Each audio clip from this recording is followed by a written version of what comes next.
ವೇದಿಕೆಯ ಅಧ್ಯಕ್ಷತೆಯನ್ನು ವಹಿಸಿರುವ ನನ್ನ ಆತ್ಮೀಯ ಹಾಗೂ ವೃತ್ತಿ ಜೀವನದಲ್ಲಿ ಸಮಕಾಲೀನರಾಗಿ ಬಂದಂಥ ಈ ಸಂಘದ ಅಧ್ಯಕ್ಷ ಆಗಿರುವಂಥ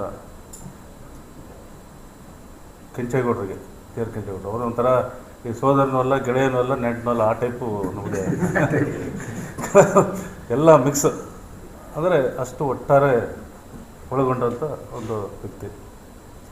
ಅದೇ ರೀತಿ ನಂಜುಂಡೇಗೌಡ, ನನಗೆ ವಯಸ್ಸಿನಲ್ಲಿ ಕಿರಿಯೋನೆ. ಅದೇ ಅವನು ಹೇಳಿದ್ನಲ್ಲ, ಅದು ಕರೆಕ್ಟಾಗಿ ಅವನು ಯಾವ ರೀತಿ ನನ್ನನ್ನು ಕರೆಯೋಕ್ಕಾಗುತ್ತೋ ನಾನು ಅವನ್ನ ಯಾವ ರೀತಿ ಕರಿಬೇಕು ಗೊತ್ತಿಲ್ಲ. ಅದು ಅಷ್ಟೇ ಬಾಂಧವ್ಯ ನಂದು ಅಂತೂ ಈಗಿಂದಲ್ಲ, ಹಂಗೆ ಇರುತ್ತೆ. ನೀವೇನು ಕರಿತಿದೆ ಅಂತ ಹೇಳ್ಬೇಡ. ಅವರೀಗ ಸಂಘದ ಉಪಾಧ್ಯಕ್ಷರಾಗಿ ಕಾರ್ಯನಿರ್ವಹಿಸ್ತಿದ್ದಾರೆ. ಅದೇ ರೀತಿ ಉಪಾಧ್ಯಕ್ಷರಾಗಿ ಕಾರ್ಯನಿರ್ವಹಿಸ್ತಿರೋ ನಮ್ಮ ಪ್ರಕಾಶ್ ಅಂತೂ ಸ್ವಾಮಿ ಶರಣ. ಏಕೆಂದರೆ ಅಯ್ಯಪ್ಪ ಸ್ವಾಮಿ ದರ್ಶನಕ್ಕೆ ನಮಗೆ ಎಲ್ಲೋ ಒಂದು ದಾರಿ ಮಾಡಿಕೊಟ್ಟಿದ್ದೆ ಪ್ರಕಾಶ್.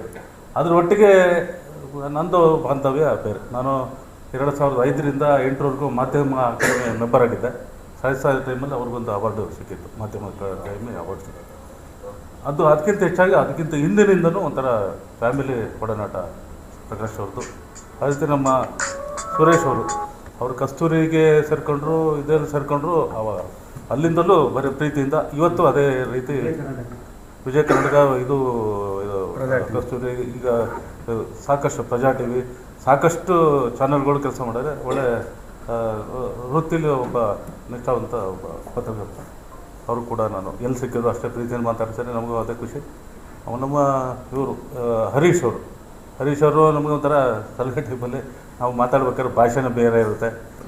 ಅವರು ಅಲ್ಲಿ ಮಲೆನಾಡಲಾಗಬೇಕು. ಏಕೆಂದರೆ ನನಗೆ ಮಲೆನಾಡು ಏನಂದರೆ ನಮ್ಮ ಸಿಸ್ಟರ್ಸ್ ಇಬ್ಬರು ಅಲ್ಲೇ, ನನ್ನ ಹೆಂಡ್ತಿನೂ ಅಲ್ಲೇ. ಹಾಗಾಗಿ ಬಾಂಧವ್ಯ ಮಲೆನಾಡು ಕಡೆ ಜಾಸ್ತಿ. ಹಾಗಾಗಿ ಆ ಭಾಷೆಯನ್ನು ನಾನು ಅವ್ರ ಹತ್ರ ಮಾತಾಡ್ತೇನೆ.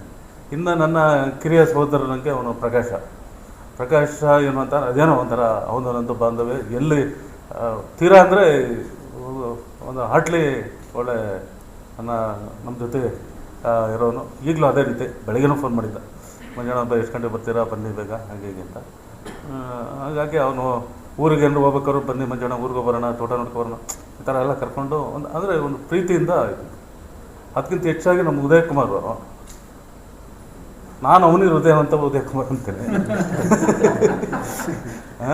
ಆಮೇಲೆ ಅವರೊಂದು ಅವ್ರು ಹೇಳ್ದಂಗೆ ಏನು ಬಣ್ಸೋಕ್ಕೆ ಆಗಲ್ಲ, ಅಷ್ಟು ಅವರೊಂದು ತೀರಾ ಹತ್ತಿರದ ಸಂಬಂಧ ಉದಯ್ ಕುಮಾರ್ ನಂದು. ಅವರು ನನ್ನ ಬಗ್ಗೆ ಮಾತಾಡಿದ್ದು ತುಂಬ ಜಾಸ್ತಿ ಅಂತ ನಾನು ಭಾವಿಸ್ತೇನೆ.